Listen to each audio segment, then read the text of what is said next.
오늘 우리에게 주시는 하나님의 말씀은 출애굽기 34장 22절에서 24절의 말씀입니다. 구약 성경 136면입니다. 77절 곧 맥추의 초실절을 지키고 새말에는 수장절을 지키라. 너희의 모든 남자는 매년 3번씩 주 여호와 이스라엘의 하나님 앞에 보일지라.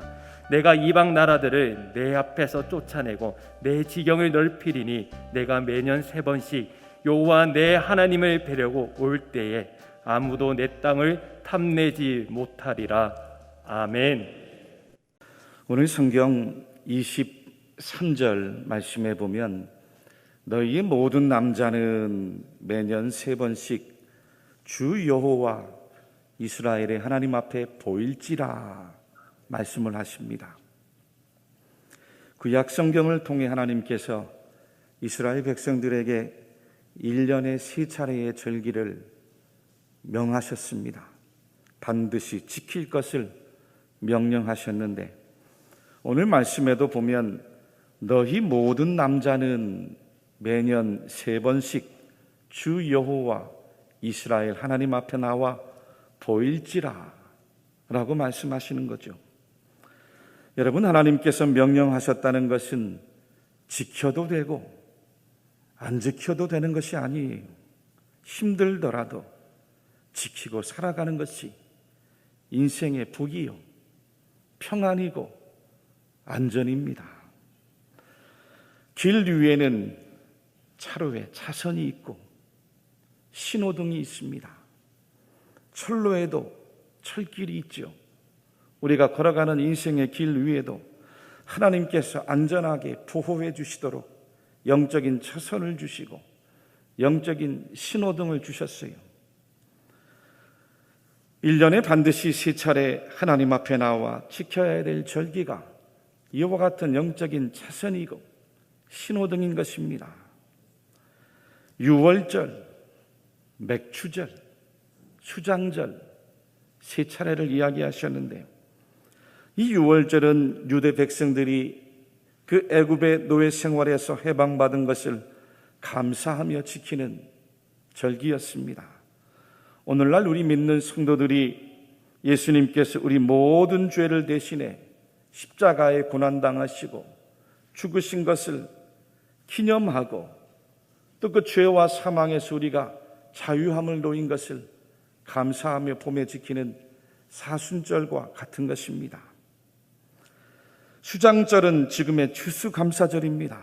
가을 오곡백과가 무르익고 추수를 기념하면서 한 해 동안 우리 지켜주신 그 하나님 은혜 생각하고 기억하며 추수감사주일로 지키는 그 정신의 맥락과 같이 이어져 있습니다. 맥추절의 특징은 젖것의 의미입니다. 굉장히 중요한 거예요. 여러분, 이스라엘이 광야를 지나고 가나안 땅에 도착해서 정착을 했답니다. 땅에서 농사를 짓고 처음 얻은 열매를 가지고 하나님 앞에 나왔어요.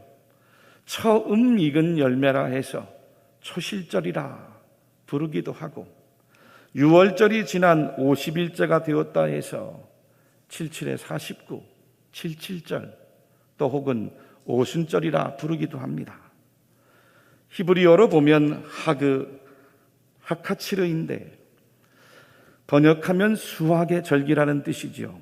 우리나라 선교 초기에 외국인 선교사님들이 들어와서 한국말로 번역을 하는데 그때가 우리 달력으로 6월경 보리 농사를 짓고 추수하는 시기와 딱 맞아 떨어졌어요. 지금이야 보리 농사 짓는 분들이 없지만 그때는 보릿고개가 있지 않았습니까? 보리 농사를 지어 먹었죠. 그래서 그 시기가 오늘 성경에 나오는 이 77절, 오순절, 초실절과 비슷해서 한자로 보리맥자를 써 맥추절이라 부르게 된 것입니다. 하나님께서 1년에 3차례 절기를 기억하고 지키라 명하신 이유는 다름 아닌 감사에 있습니다. 여러분, 세상 사람들은 잘 감사하지 않아요. 감사함에도 불구하고 감사하지 않습니다. 당연한 걸로 여기죠. 감사하지 못할 상황에서는 더더군다나 감사라는 게 할 수 없는 이야기입니다. 애굽의 노예 생활에서 구원해 주신 것을 감사하고 1년 동안 자녀도 가축도 곡식도 잘 열매 맺을 수 있도록 지켜주신 하나님 은혜에 감사하는 것입니다. 정착한 그 농경지에서 첫 열매를 주신 것을 감사하면서 앞으로 남은 계절 풍성한 수확을 이어갈 것을 하나님 앞에 미리 감사하며 신앙생활하는 거예요. 이 얼마나 복되고 아름답습니까? 경건하고 신령하지 않습니까? 그렇습니다. 예수님 믿고 변화된 성도의 신앙의 척도는 다른 데 있지 않아요. 감사하는 것을 보면 알 수 있습니다. 내가 지금 얼마나 감사하며 살아가고 있느냐가 그 나의 건강한 신앙의 척도의 기준입니다. 얼마 전 어느 권사님께서 목양실에 오셔서 함께 기도를 받았어요. 이런저런 대화를 나누는데 예수님 믿기 전에는 이 권사님께서 여기저기 신경 쓰는 일이 너무 많아서 안 아픈 곳이 없으셨다는 거예요. 그런데 예수님 만나고 나면서부터는 모든 일을 하나님께 맡기고 기도하니까 얼마나 마음이 편해졌는지 하루하루의 삶이 천국이라고. 아마 예수님 만나지 못했다면 잘못되어도 벌써 잘못되었을 것이라고. 지금은 모든 것이 감사라고 하시면서 하나님께 영광을 돌리는 간증을 들려주셨습니다. 할렐루야, 할렐루야. 여러분, 우리가 육체의 건강을 지키기 위해 건강검진을 합니다. 예방접종도 하지요. 좋은 약도 먹고 종합영양제도 먹습니다. 우리의 영적인 건강을 지키는 것도 바로 감사 생활에 있습니다. 마귀는 사람들에게 원망과 불평을 집어넣어 우리의 신앙을 넘어뜨리려 합니다. 성령의 역사는 환난과 역경 중에도 오히려 감사하는 능력을 주어서 성도로 하여금 희망으로 살고 소망으로 살고 미래를 바라보도록 나아가게 하는 보혜사가 되어주시는 거예요. 2차 세계대전이 끝나고 전쟁에 참여했던 한 분이 고향으로 돌아왔답니다. 그런데 전쟁의 상처로 인해서 하루하루의 삶이 짜증입니다. 불평, 불만이 쌓여갔어요. 가족도 친구도 이웃도 만나는 모든 사람들이 다 싫어졌습니다. 그런데 어느 날 갑자기 전신이 굳어지더니 나중에는 조금도 움직일 수 없는 불치병에 걸리고 만 겁니다. 아무런 약도 어떤 수술 방법도 소용이 없었습니다. 그렇게 인생을 절망하면서 병상에 누워 있었는데 그 병원에서 예수를 잘 믿는 한 의사 선생님으로부터 새로운 감사 처방전을 받게 되었다고 합니다. 선생님, 어려워도 힘들어도 매일매일 감사합니다라는 말을 한 10,000번씩 해보십시오. 정말로 감사합니다라는 말만 하면 내 병이 나을 수 있습니까? 그럼요, 나을 수 있습니다. 인간의 몸을 만드신 하나님께서는 우리를 위해 감사라는 최고의 명약을 지어 놓아 주셨습니다.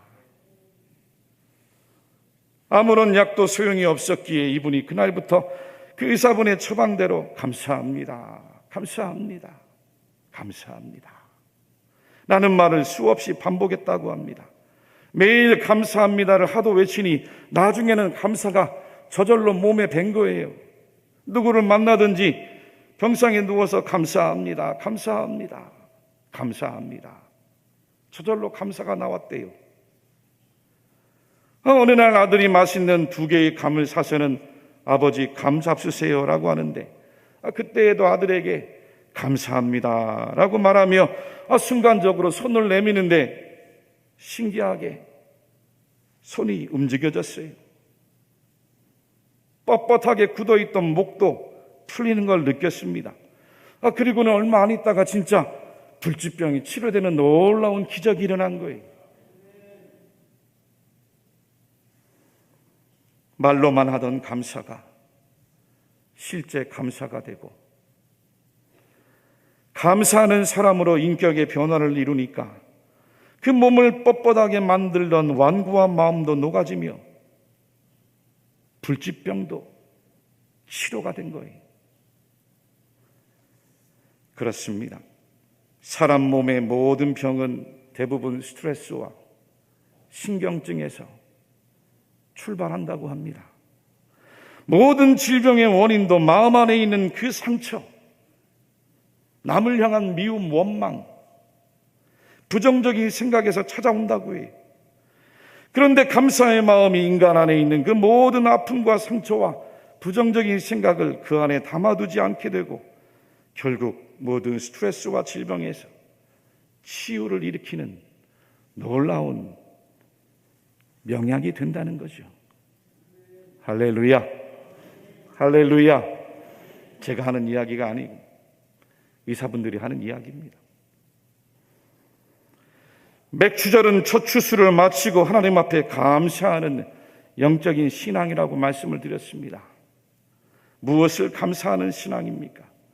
여기까지, 지금까지 인도해 오신 하나님 은혜를 기억하는 신앙입니다. 여러분, 이스라엘 백성들 스스로의 힘으로 출애굽하지 않았습니다. 하나님께서 놀라운 10가지의 재앙을 통해 이스라엘 백성들을 그 애굽의 노예에서 나오게 하셨지요. 40년 광야 생활도 그들의 노력으로 지나온 게 아닙니다. 낮에는 구름 기둥이, 밤에는 불 기둥이 그들을 사막에서 보호해 주셨습니다. 아무것도 먹을 거 없는 그 광야에서 하늘에는 만나와 메추라기가 내렸고 그 광야의 반석에서 물이 나오도록 하신 분은 바로 하나님이셨습니다. 가나안 땅에 정착해 첫 열매를 거둔 것도 은혜였지요. 여러분, 유대인들은 농사를 주업으로 하는 사람들이 아닙니다. 이집트에서 노예였어요. 지금도 이집트에 가면 큰 피라미드 있지 않습니까? 그 어마어마한 대규모 건축물들을 만드는 현장에 투입이 된 평생을 노예로 살며 노동하다 죽어간 사람들이, 그전에도 양을 치고 소를 치고 주로 목축업에 종사하던 유목민들이었습니다. 우리 교회에도 농사하는 분들이 계십니다.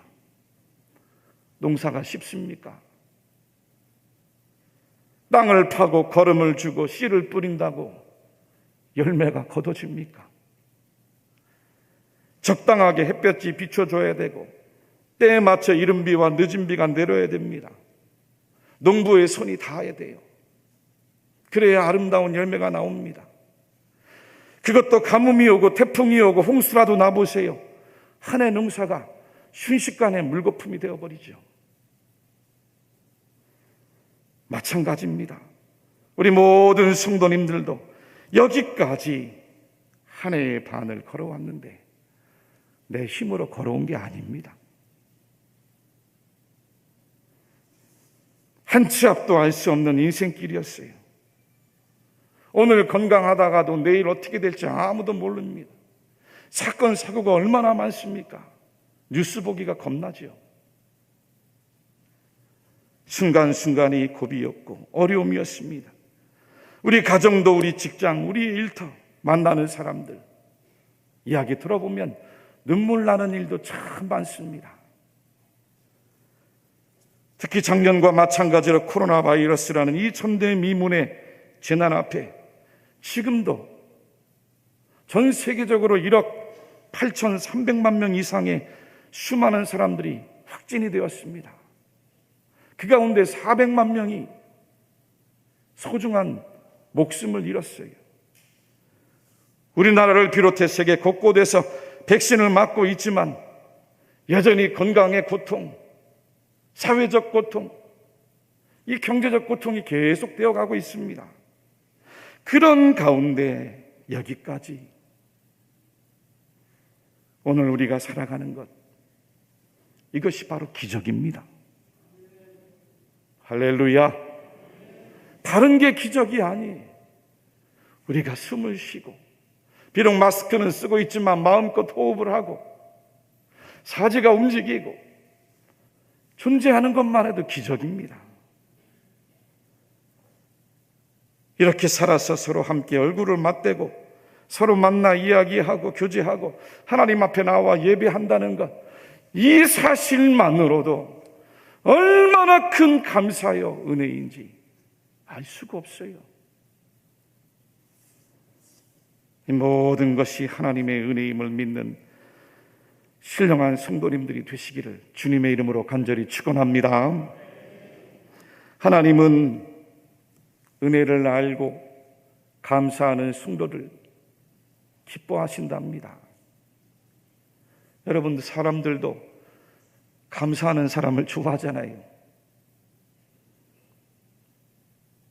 가정에서도 자녀를 키워보세요. 감사하는 자녀가 더 예뻐 보입니다.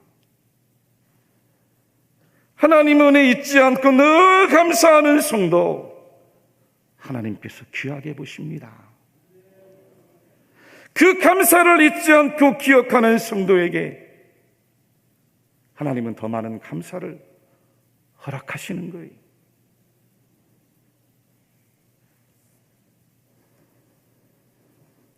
그러므로 어떤 일이든지 감사하는 성도야말로 하나님을 진실로 믿고 신앙하는 경건한 참된 성도임을 믿으시기를 바랍니다. 맥추절은 첫 것을 가지고 하나님 앞에 나와 감사하는 신앙이라고 말씀드렸습니다. 신명기 26장 말씀에 놀라운 말씀이 있어요. 말씀을 제가 읽어보겠습니다. 내 하나님 여호와께서 내게 기업으로 주어 차지하게 하실 땅에 내가 들어가서 거기에 거주할 때에 내 하나님 여호와께서 내게 주신 땅에서 그 토지의 모든 소산의 만물을 거둔 후에 그것을 가져다가 광주리에 담고 내 하나님 여호와께서 그의 이름을 두시려고 택하신 곳으로 그것을 가지고 가서 그때의 제사장에게 나아가 그에게 이르기를 내가 오늘 당신의 하나님 여호와께 아뢰나이다. 내가 여호와께서 우리에게 주시겠다고 우리 조상들에게 맹세하신 땅에 이르렀나이다 할 것이요. 잠언 3장 9절과 10절에는 더 아름다운 말씀이 있습니다. 말씀을 같이 한번 읽어보겠습니다. 내 재물과 내 소산물에 처음 익은 열매로 여호와를 공경하라. 그리하면 내 창고가 가득히 차고 내 포도즙 틀에 새 포도즙이 넘치리라. 아멘. 무슨 뜻인가요? 첫 것을 가지고 하나님 앞에 감사하는 성도, 하나님 제일 중심으로 살아가는 성도, 하나님의 것을 구별할 줄 아는 성도, 그 성도에게 하나님의 축복을 약속해 주신 것입니다. 일전에도 한번 소개해드린 이 세계적인 암 전문의 원종수 박사는 고등학교 때 전체 석차가 350등이었답니다. 나중에 하나님의 부르심을 깨닫고는 소명을 찾아서 공부를 열심히 하는데 350등에서 1등이 됐어요. 서울대 의대에 들어가 수석 졸업을 합니다. 그런데 집안이 너무 가난하니 공부만 할 수 없었어요. 저녁 9시까지 아르바이트를 하고 9시에서 12시까지 잠을 잤다고 합니다.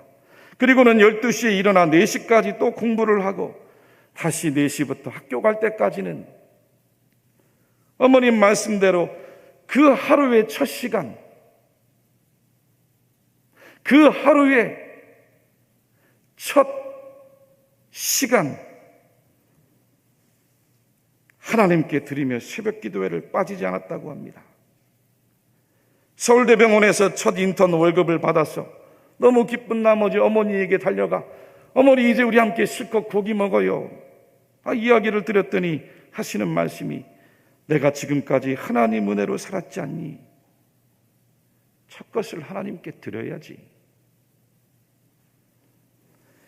2주 후에는 학교에서 전국 의사고시에서 1등 했다고 상금을 주는데 또 어머님 하시는 이야기가 너 지금까지 시험 쳐서 상금 받아봤느냐?